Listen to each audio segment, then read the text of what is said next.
Cek, assalamualaikum. Balik lagi sama gue, Ilham Alkatiri, Persija Insight. Oke, di video kali ini gue mau coba membahas beberapa hal, analisa kemarin pertandingan, permainan Persija juga, dan ada beberapa berita penting yang akan gue sampaikan. Gue gak akan lama-lama. Insya Allah ini akan menjadi video yang lumayan singkat. Tapi sebelumnya gue minta kalian like dulu video gue, sebab kalau di like algoritmanya bagus, YouTube menganggap orang-orang yang nonton gue suka, jadi video gue lebih disebar lagi. Dan yang belum subscribe, pastinya subscribe dulu. Yang paling penting adalah yang belum sholat dulu. Kapanpun waktu kalian nonton, entah itu maghrib, isya, subuh, kapanpun waktunya itu nonton, sholat dulu. Setelah itu baru nonton gue lagi. Jadi utamakanlah sholat dibanding gue. Gue gak mau kebagian dosanya gara-gara lu nonton gue, lu lalai terhadap sholat lo. Syukur-syukur abis nonton video gue selalu ada poin-poin positif yang bisa merubah kalian dari yang tadinya baik menjadi lebih baik lagi. Oke, gue mau mulai langsung. Gue sebenarnya mau ngebahas, banyak yang nanya ke gue performa Simic kemarin gimana. Gue sebelum ke arah ke Simic, gue mau sedikit melihat cara mainnya Persija kemarin. Gue ngelihatnya keren banget, gila luar biasa, walaupun tanpa pemain asing. Cuman satu orang, Rio Matsumura. Jadi Persija permainannya itu build up-nya keren banget. Dari back diarahin ke tengah, Rizky Fandi sama Abimanyu kalau nggak salah kemarin. Dan itu bolanya selalu jembatannya si Rio ini. Oke? Entah si Rio mau ngoper ke Rico atau Rio ngoper ke yang kirinya, tapi ini selalu polanya dari sini. Jarang banget main dari sayap kayak dulu-dulu Persija. Tapi kali ini lebih keren. Permainannya lebih build up play-nya, passing-passing pendeknya semua bagus banget. Cuman gue ngeliat catatannya sedikit masalah di Aji Kusuma aja. Aji Kusuma ini pemain yang bagus banget, yang jago banget, dribblenya di atas rata-rata, kecepatannya di atas rata-rata, penempatan posisinya pun bagus. Cuman gue sangat menyayangkan. Kenapa? Karena kalau Aji Kusuma ditaruh di ujung tombak, di striker, jadi target man, gue beberapa kali pertandingan dia dipercaya sama Thomas Doll di situ, gue ngelihat, ini pribadi gue ya, penilaian pribadi gue ya, gue ngelihat kayak kurang cocok gitu di situ. Karena apa? Karena tipikal dia ini tipikal penjemput bola yang pertama. Yang kedua, dia dribbler. Dia bisa ngiring bola. Kalau istilah di sepak bolanya itu, kalau gue zaman dulu main game, itu kreator. Dia itu meng-create. Dia, si Aji ini menciptakan peluang. Dan peluangnya nggak dimakan sama dia harusnya, tapi dikasih ke striker bomber. Makanya gue kemarin ngelihat, kalau misalkan Persija bisa ada 3 playmaker, ada Rico di kanan, terus ada Rio Matsumura di tengah, terus ada Aji. Ini 3 rudal kita gila bakalan nih. Tinggal strikernya siapa? Entah itu Simic atau pemain asing yang akan datang. Pemain asing baru maksud gue, yang akan menjadi bomber untuk menyelesaikan olahan-olahan dari 3 orang ini. Misalkan dari Rizky Fandi, misalkan main sama Abimanyu, dikasih ke Rio Matsumura, biar Rio Matsumura yang pilih. Gue ngasih ke Aji atau ke Rico. Dia kan pinter banget tuh. Dia bisa ngelewatin 1-2 orang. Dia ngelihat yang mana yang kira-kira bisa ada peluang dikasih terobosan. Kayak kemarin gol Rico Simanjuntak itu kan akibat olahan dari si Rio. Ngelihat peluang Rico kosong, akhirnya dioper ke Rico, Rico jadi gol. Nah itu bisa banget dimanfaatkan sama Aji. Aji itu bisa ngegolin dari posisi-posisi kayak gitu. Tapi kalau dia nunggu bola di tengah, di target man, di ujung, di depan kiper, gue ngelihat kenapa kayak agak kesusahan gitu. Ini pandangan gue ya, entah itu benar atau salah. Mungkin kalian ada yang setuju ada enggak, tapi gue ngelihatnya kayak gitu.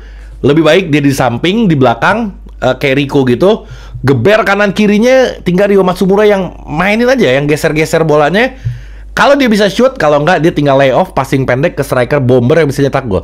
Makanya kemarin kalau lu nonton vlog gue sebelum ini, gue bilang di videonya gue sambil ngerekam, Aji masih main saat itu, gue bilang ini nggak bisa nih. Gue bilang nih, kita nyerang, nggak berhenti nyerang terus-terusan, tapi nggak jadi gitu golnya. Gue ngomong di situ, gue bilang nih mustinya nih Marco Simic yang masuk. Kalau Marco Simic yang diri di situ itu dijebol. Karena apa? Karena itu enak banget posisinya untuk dia gitu. Memang tipikal dia penunggu bola dan dia harus dialirin. Aji sama Rio sama Rico ini gila kalau urusan kayak gituan. Sayang banget kemarin begitu Simic masuk, ini orang-orang pemain-pemain intinya dikeluarin. Gue kesel tuh ngeliat itu. Padahal gue berharap Simic masuk, tapi Rico tetap ada. Terus si Rio ada, Aji ada. Gue pengen lihat itu aja. Gue penasaran pengen lihat itu.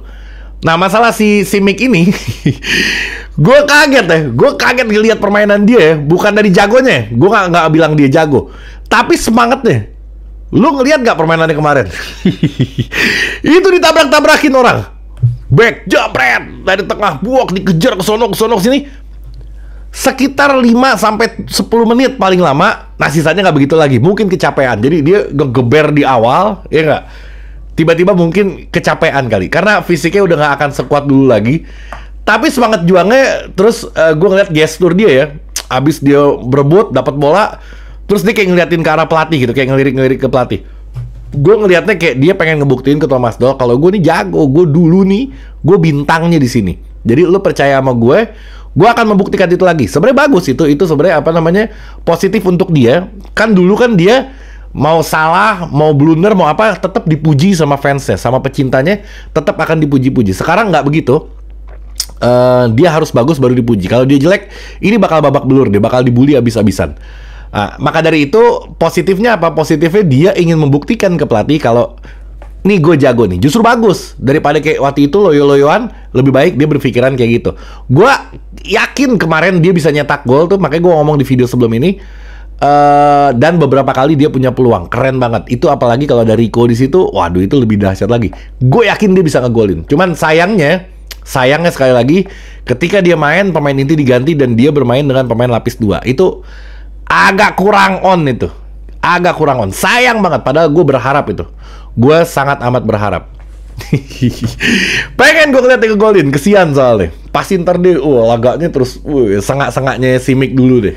Gak apa-apa, asal membuat Persija menang, Persija dapat poin, mau siapapun yang ngegolin gak ada urusan gue. Yang penting Persijanya menangnya dulu. Oke. Terus pemain asing ini juga banyak banget disinggung. Gue kemarin sempet ngepost juga. Akhirnya gue tarik lagi postingan gue. Karena apa? Karena ada perdebatan di situ. Gue selalu ya, setiap gue posting terus terjadi perdebatan di situ, gue selalu tarik postingan gue. Bukan gue takut, bukan gue apa. Gue cuman nggak mau ngelihat anak-anak Jackmania yang kompak ini tiba-tiba berdebat di kolom komentar, hanya mengomentari pemain yang nggak jelas. Pemain asing, pemainnya siapa? Belum tahu siapa. Tiba-tiba pada berdebat. Mau ngapain? Lu yang harusnya kompak tiba-tiba lu ribut urusan orang yang sebenarnya belum ada gitu. Belum ada, maksud gue belum diresmikan ya. Orangnya udah ada. Orangnya udah ada, hanya datangnya aja belum. Menurut Pak Ganesha kayak gitu. Dia bilang ada pemain striker ofensif, mungkin striker ofensif itu ya. Ada winger satu dan ada satu lagi pemain gelandang tengah. Oke, gua kalau ofensif udah pasti itu udah memang kita butuh banget. Kita nggak punya apa namanya daya gedor di situ. Berharap sama Simic, gue yakin nggak bisa bertahan selama satu musim full. Mungkin dia bagus di beberapa pertandingan, tapi pasti banget performanya nggak akan seperti dulu lagi. Mudah-mudahan seperti dulu, tapi gue yakin nggak, karena dia umurnya udah nambah, bobotnya nambah, kecepatannya berkurang. Gue nggak yakin dia bisa sehebat dulu lagi. Tapi masih oke. Striker nambah, yang jago muncul nama Jackson Souza. Wah, ramai di mana-mana, kita nggak usah hirauin. Ada posisi gelandang tengah, itu penting banget buat nemenin Rizky Fandi di situ. Terus winger yang paling menarik buat gue. Winger kalau di kanan nggak mungkin tergantikan, Rico Simanjuntak udah pasti di situ. Kiri gue yakin. Gue yakin ini akan bermain di sayap kiri. Yang kegeser ya pasti Witan yang kayak model begitu. Karena Witan juga performanya udah mulai ngedrop. Tapi kiri ini kita selama ini kebantu sama Firza Andika. Gila, luar biasa. Firza Andika, kenapa ya? Gue ngelihat tahun ini dia kok lebih kenceng, lebih kuat, ya nggak? Fisiknya juga nggak. Gue nggak pernah ngeliat Firza Andika kecapean. Nggak pernah gue nonton Persija ngeliat Firza Andika lagi ngos-ngosan. Ini orang kuat banget. Dan tusukan-tusukan ke dalamnya itu gila loh. Dia bisa bawa bola dari kiri, tapi cut inside, dia nusuk ke dalam. Itu yang gue suka dari Firza Andika. Dan orangnya humble banget, luar biasa. Firza Andika akan menjadi di musim ini ya, dia akan menjadi momok yang berbahaya untuk semua tim di lini kiri kita. Keren. Kalau kata di Milan ada Theo. Waduh, gue Milanisti, jadi gue ngambil contohnya dari Milan. Dia mirip-mirip main kayak gitu, ngedribbling bola dari belakang, one two sama sayap, dia terus lari ke depan, dia cut inside. Persis kayak Theo mainnya. Mukanya doang beda. Oke, gue lanjutin. Apa namanya? Ada pemain juga kayak siapa ya? Roller atau siapa tuh? Gue nggak tahu itu. Ngasih kode-kode, ngasih spill lagi di Jakarta, ngasih ini. Padahal itu menggembirakan loh untuk kita tuh.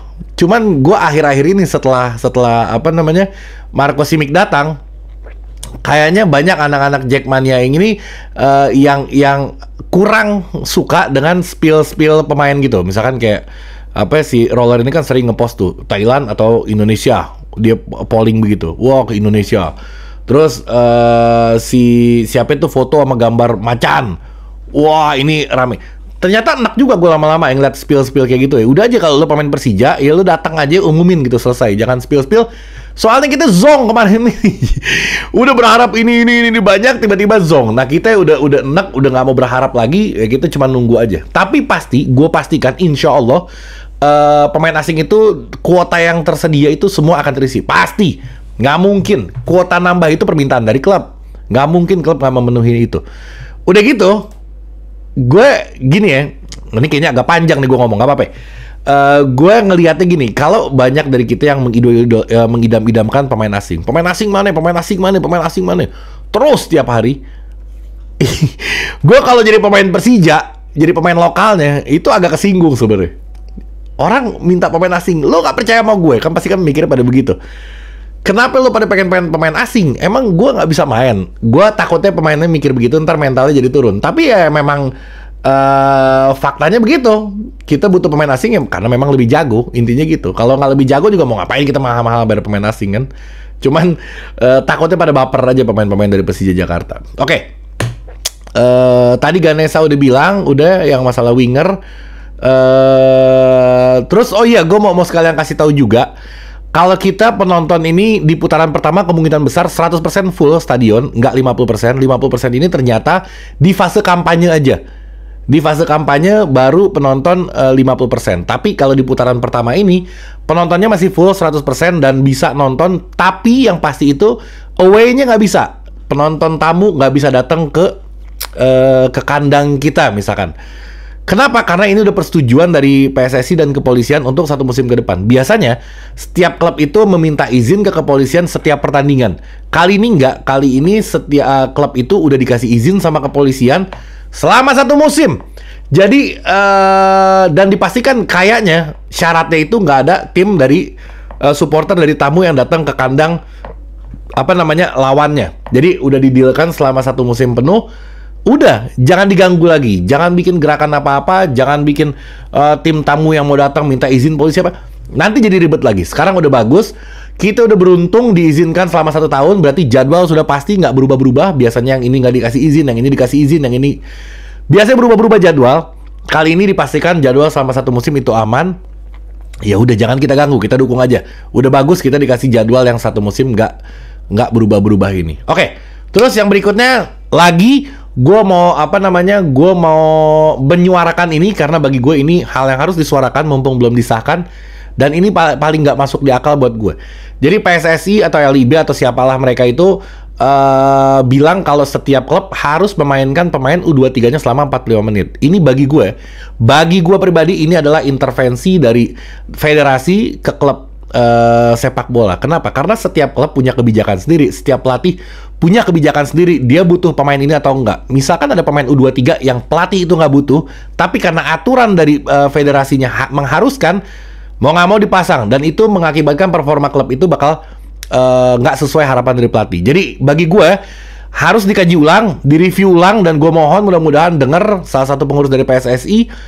Kalau itu bagi gue adalah bentuk intervensi dari federasi ke klub. Jadi mudah-mudahan masih bisa dirubah. Gue sangat berharap dan gue akan terus menyuarakan karena bagi gue entah itu sepakat klubnya atau enggak ya. Misalkan semua klub di Liga Indonesia sepakat, ya gue nggak ada urusan sama klub itu. Gue hanya menyuarakan yang bagi gue nggak masuk di akal. Nggak masuk di akal ketika federasi ngatur klub harus memainkan siapa pemainnya. Itu aja sih yang jadi catatan gue. Mudah-mudahan bisa dirubah. Amin. Oke. Yang berikutnya.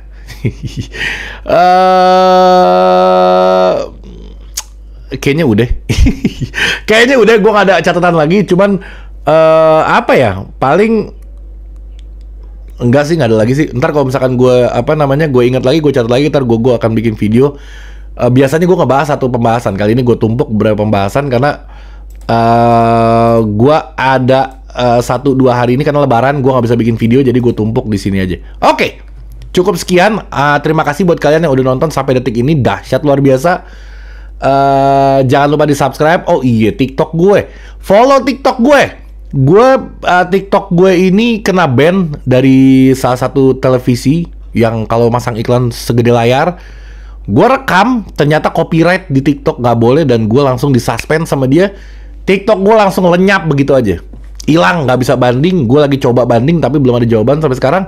Makanya gue bikin yang baru. Gue bikin yang baru itu namanya Persija Insight, Persija.Insight. Jadi kalau lo punya TikTok, bantuin gue follow TikTok gue yang baru gue bikin belum sampai 1 minggu ini. Oke, cukup sekian video dari gue. Assalamualaikum warahmatullahi wabarakatuh.